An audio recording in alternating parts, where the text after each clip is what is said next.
प्यारे छात्रों, पिछले वीडियो के और इस वीडियो के बीच में थोड़ा गैप हो गया है। थोड़ी समस्या आ गई थी पारिवारिक, इस कारण से वीडियो में थोड़ा व्यवधान हुआ। पिछला हफ्ता हमारा खाली गया है, लेकिन कोशिश होगी कि अब फिर से अधिक वीडियो आपके लिए आए।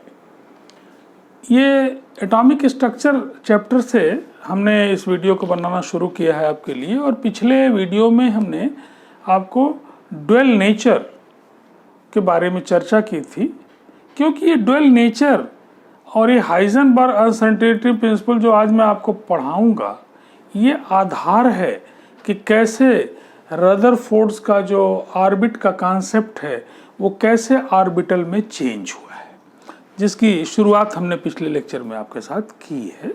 डी ब्रॉगली कॉन्सेप्ट ऑलरेडी आपको बताया हुआ। यहाँ हाइजेनबर्ग अनसर्टेनिटी प्रिंसिपल में जो डी ब्रॉगली का कॉन्सेप्ट वेव नेचर है, उससे रिलेटेड आगे हम बढ़ रहे हैं। हाइजेनबर्ग ने क्या कहा कि नाम से पता चलता है आपको अनसर्टेनिटी प्रिंसिपल। अनसर्टेन का मतलब जो सर्टेन नहीं है, जो निश्चित नहीं है।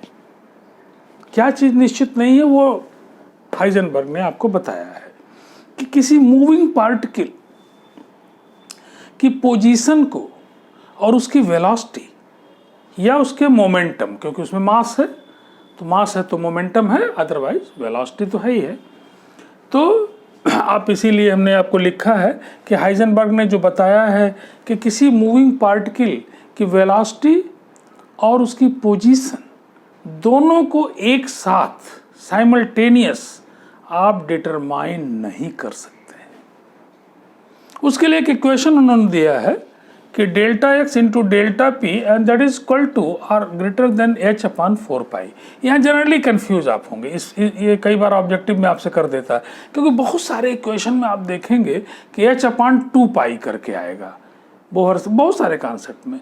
इसलिए इसको याद रखने की जरूरत है, एच अपॉन 2 पाई नहीं है, एच अपॉन 4 पाई, क्योंकि 2 पाई बहुत जगह आता है। तो delta X into delta P that is greater than और equal to that is H upon 4 pi, जहाँ पे डेल्टा एक्स क्या है, पोजीशन के लिए जो अनसर्टेनिटी है वो डेल्टा एक्स उसको शो कर रही है। डेल्टा पी क्या है, मोमेंटम। मोमेंटम में क्या है आपको पता है, M into delta V means उसकी वेलोसिटी के बारे में जो अनसर्टेनिटी है वो बता रही है कौन, डेल्टा पी, या हम डेल्टा वी उसको कह सकते हैं। एच क्या है, प्लैंक्स कांस्टेंट आपको पता है, पाई आप जानते हैं 3.14 एंड 4 इज 4। अगर कोई न्यूमेरिकल आता है देन यू कैन यूज कि अगर आपको कहा जाए कि अनसर्टेनिटी टुवर्ड्स पोजीशन निकालिए तो डेल्टा पी को आप इधर लाएंगे। अगर इसके प्रति आपको अनसर्टेनिटी निकालने के लिए न्यूमेरिकल देगा तो आप इधर, तो कोई इसमें दिक्कत नहीं है। अब ये जो कॉन्सेप्ट है ये इसका फिजिकल सिग्निफिकेंस का है, क्या है फिजिकल सिग्निफिकेंस का मतलब कि प्रैक्टिकली ये किसी भी मूविंग पार्टिकल के लिए ठीक लगता है या माइक्रो के लिए, मीन्स कि ये माइक्रो ऑब्जेक्ट के लिए है या मैक्रो, छोटे मॉलिक्यूल के लिए या बड़े, है ना। तो ये इलेक्ट्रॉन लाइक जो पार्टिकल्स हैं उनके लिए ये इसकी मीनिंग है, मतलब इसका है। क्यों मतलब है, कैसे आप जान पाएंगे उसको मैं आपको समझाता हूँ कि कैसे आप समझ पाएंगे इसको, क्योंकि लैंग्वेज में जनरली वो बात नहीं लिखी रहती है बहुत जगह। तो ठीक है, अपनी टीचिंग का, अपने महान गुरुओं का धन्यवाद है जिन्होंने बहुत मेहनत के बाद पढ़ाया है। जैसे होता ना कि कोई सालों साल की मेहनत को आपको एक कैप्सूल के रूप में आपको दे रहा है, तो ऐसे मैंने भी कहीं ग्रहण किया है। और मैं खास करके धन्यवाद करूंगा काशी हिंदू विश्वविद्यालय के प्रोफेसर्स को जिन्होंने मुझे बीएससी में, एमएससी में पढ़ाया है, राइट। और तब आप एक एग्जाम्पल से देखें कि जैसे सपोज कि कोई इलेक्ट्रॉन है, मूविंग इलेक्ट्रॉन है, लेकिन हम उसको शो करने के लिए दिखा रहे हैं। किसी चीज को देखने के लिए दो चीजें आवश्यक हैं, आप जानते हैं। एक तो लाइट आवश्यक है, लाइट नहीं रहेगी तो आप देख नहीं पाएंगे। दूसरी आपकी आंख, अगर ये दोनों चीज़ें हैं तभी आप देख पाएंगे। होगा क्या कि लाइट उस ऑब्जेक्ट पर पड़ती है, उससे कुछ पोर्शन रिफ्लेक्ट होता है और उस रिफ्लेक्शन के कारण उसको देखते हैं, राइट। तो अब आप देखिए, मान लीजिए कि आपके पास इलेक्ट्रॉन है और आपने यहाँ से लाइट इसके ऊपर डाली है, राइट। लाइट, आपको पता है कि light A form of energy है, और लाइट छोटे छोटे बंडल्स में, एनर्जी बंडल्स में चलती है, जिसको हम फोटॉन कहते हैं, है ना, आपको पता है। फोटॉन में क्या है, एनर्जी है। और तब कोई भी एनर्जी, जब इस इलेक्ट्रॉन जिसका कि मास निग्लेजिबल है, 9.1 इंटू 10 की पावर -31 kg है, नगण्य है, उस पर ज्यों ही ये टकराएगा, हिट करेगा, त्यों ही इसकी पोजीशन यहाँ जो है वो नहीं रहेगी, इसकी पोजीशन कहीं भी अनसर्टेन कहीं भी चली जाएगी। तब क्या होगा, आपकी जो आंख है, आपकी आंख यहाँ न देख के वो कहाँ देखेगी, यहाँ देखेगी, क्योंकि लाइट की वेलोसिटी जो है वो इससे टकराने के बाद इलेक्ट्रॉन जो हट गया है, वो हटने वाली रिफ्लेक्शन जो ही हुआ, रिफ्लेक्शन हुआ, रिफ्लेक्शन हो के आंख पे गया है, रिफ्लेक्ट होते ही यहाँ से इसकी पोजीशन कहीं अनसर्टन कहीं और आ गई है। यहाँ आपने, यहाँ आपको लाइट तो यहाँ जा रही है आँख पे, आँख यहाँ देखना चाह रही है, लेकिन इलेक्ट्रॉन वहाँ से जा चुका है, हिट होते ही जा चुका है। क्यों? क्योंकि वो निग्लेजिबल है, बहुत माइक्रो है।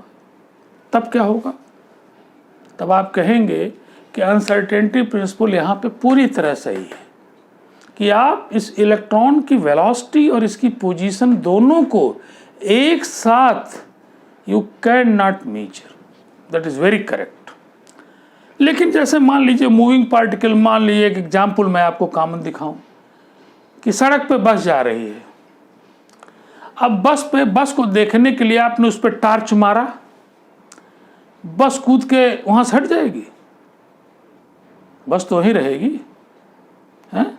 तो बस पे, ट्रक पे, मूविंग आदमी पे, मूविंग क्रिकेट बॉल पे, कोई भी इस तरह की चीज पे इस अनसर्टेनिटी प्रिंसिपल का कोई फिजिकल सिग्निफिकेंस नहीं है। क्यों? क्योंकि तब उसकी पोजीशन को, उसकी वेलोसिटी दोनों को आप क्या कर सकते हैं, अलग अलग मेजर कर सकते हैं। आप micro particles like electron, proton, इस तरह की जो चीज़ें हैं, इनको निश्चित रूप से इनकी वेलोसिटी को और इनकी पोजीशन को एक साथ बताना संभव नहीं है। और इसी से कॉन्सेप्ट आया कि जो रदरफोर्ड मॉडल में जो ऑर्बिट है, जो इलेक्ट्रॉन का पाथ है, न्यूक्लियस के चारों तरफ जो इलेक्ट्रॉन का पाथ है, जिसको हम रदरफोर्ड ऑर्बिट कहते हैं, कि दिस इज माय न्यूक्लियस, और ये फर्स्ट ऑर्बिट है, ये सेकंड ऑर्बिट है, ये थर्ड ऑर्बिट है, ये फोर्थ ऑर्बिट है। हम लोग इसको n बराबर 1 कहते हैं, n बराबर 2 कहते हैं, n बराबर 3 कहते हैं, n बराबर 4 कहते हैं। तो लो एनर्जी से हाई एनर्जी के ऑर्बिट्स हैं। इलेक्ट्रॉन रदरफोर्ड ने कहा कि इस पे मूव करता है। ठीक है, रदरफोर्ड मॉडल भी हम लोग किसी दिन पढ़ लेंगे। लेकिन इन दोनों प्रिंसिपल आने के बाद ये आप नहीं कह सकते कि हमारे इलेक्ट्रॉन का यही पाथ है। नो, इलेक्ट्रॉन का पाथ की प्रोबेबिलिटी तो आप बता सकते हैं, अनसर्टेनिटी यही कहता है, उसकी प्रोबेबिलिटी आप बता सकते हैं। कहाँ एग्जैक्ट पोजीशन है, यू कैन नॉट डिटरमाइन। तब ये कॉन्सेप्ट आ गया कि इलेक्ट्रॉन पाए जाने की जहाँ मैक्सिमम संभावना है, उस स्थान को हम क्या कहते हैं, अब ऑर्बिट न कह के बल्कि क्या कहते हैं, ऑर्बिटल कहते हैं। तो कोई पूछे आपसे कि ऑर्बिटल क्या है, तो आप कह सकते हैं कि ऑर्बिटल वह स्थान है जहाँ पर इलेक्ट्रॉन पाए जाने की संभावना क्या है, वो मैक्सिमम, उसको हम लोग क्या कहते हैं, ऑर्बिटल कहते हैं। तब ये ऑर्बिटल जो है, ये कितने प्रकार का ऑर्बिटल है, क्या है, ये हम लोग चर्चा में धीरे धीरे लाएंगे। अब धीरे धीरे आगे बढ़ रहे हैं कि ऑर्बिटल जहाँ पे इलेक्ट्रॉन पाए जाने की संभावना मैक्सिमम है, वो कितने प्रकार के हैं, उसको हम कहते हैं टाइप ऑफ ऑर्बिटल। तो वो एस प्रकार का है, पी है, डी है और एफ है। 4 तरह के ऑर्बिटल आप जानते हैं कि S orbital, P orbital, D orbital और एफ ऑर्बिटल। और इसी के आधार पर आगे चल के देखेंगे कि पीरियड टेबल को भी मॉडर्न रूप से हम लोगों ने कैटेगराइज कर दिया है, S block element, P block element, D block element, F block element, हम लोग धीरे धीरे पढ़ेंगे। आज की वीडियो केवल आपको इतना बता रही है कि रदरफोर्ड्स का जो मॉडल है वो बहुत चीज़ों को एक्सप्लेन किया है, बहुत सारी चीज़ों को, लेकिन द स्टेबिलिटी ऑफ एटम के बताने में वो पूरी तरह फेल हो गया है। क्यों? क्योंकि इलेक्ट्रॉन जो है, मूविंग पार्टिकल जो है, वो एनर्जी लॉस कर रहा है और हायर ऑर्बिट से उससे नीचे, फिर नीचे, और फाइनली इलेक्ट्रॉन हमारा कहाँ होगा, न्यूक्लियस में जम कर जाएगा और एटम डिस्ट्रॉय हो जाएगा। लेकिन ऐसा होता नहीं है, इसलिए इसकी कुछ कमियां जिसको बोर ने फिर दूर किया है। और फाइनली जो नया कॉन्सेप्ट आ गया डी ब्रॉगली का और अनसर्टेनिटी प्रिंसिपल, तब ऑर्बिट का स्थान ऑर्बिटल ने ले लिया। अगर आपसे कोई पूछता है एग्जामिनर में कि ऑर्बिट ऑर्बिटल में क्या अंतर है, orbit is a fixed path but the orbital is, क्या है वो ऑर्बिटल, क्या है, इलेक्ट्रॉन पाए जाने की मैक्सिमम प्रोबेबिलिटी जहाँ है वो स्पेस, वो क्या है आपका ऑर्बिटल है। तो ठीक है, हम लोग अगली वीडियो में टाइप्स ऑफ ऑर्बिटल, उसका शेप क्या होता है, कैसे इलेक्ट्रॉन को हम उसमें भरते हैं, इन सब बातों की चर्चा करेंगे। और एटॉमिक स्ट्रक्चर की जो वीडियो है ये अब इधर आएगी, कई दिन आएगी, है ना, जिससे मैं इस चैप्टर को ख़त्म कराऊंगा, उसके बाद फिर आगे बढ़ूंगा। तो मैं समझता हूँ कि डी ब्रॉगली कॉन्सेप्ट मैंने आपको बताया ही था कि डी ब्रॉगली ने क्या कहा था, पहली वीडियो को आप देखिएगा, कि किसी भी मैटर के दो रूप हैं, ड्वेल नेचर है, उसको हमने समझाया भी आपको, पार्टिकल नेचर है और आपका वेव नेचर है। और हमने एक एग्जांपल से शो किया है कि लाइट में पार्टिकल नेचर भी, जो photo electric effect is the proof of that, and जो वेव नेचर है and that is shown by diffraction of light, interference of light and so on। तो डी ब्रॉगली कॉन्सेप्ट में मैंने सब बात बताई है आपको। उसमें एक इक्वेशन भी आपको दिया है कि lambda equal to h upon p, और ये इक्वेशन ही दोनों चीज़ों को बता रहा है, क्योंकि उसमें लैम्डा भी है उस इक्वेशन में, पी भी है। पी पार्टिकल को बता रहा है और लैम्डा किसको बता रहा है, वेव नेचर को बता रहा है। तो मैं समझता हूँ कि हाइजेनबर्ग अनसर्टेनिटी प्रिंसिपल बड़ा छोटा है, आप जान गए हैं। और तब अब ऑर्बिट ऑर्बिटल में अंतर ये है कि ये हमारी ऑर्बिट है, ये सपोज कि दिस इज द ऑर्बिट, यानी ऑर्बिट है, और ऑर्बिटल क्या है, this is called orbital. Now this orbital concept comes by two concept, Heisenberg and de Broglie, इसके द्वारा ऑर्बिटल आ गया है। तो ओके, अगला lecture types of orbital, shape of orbital, आगे बढ़ेंगे हम लोग अगले लेक्चर में। Thank you.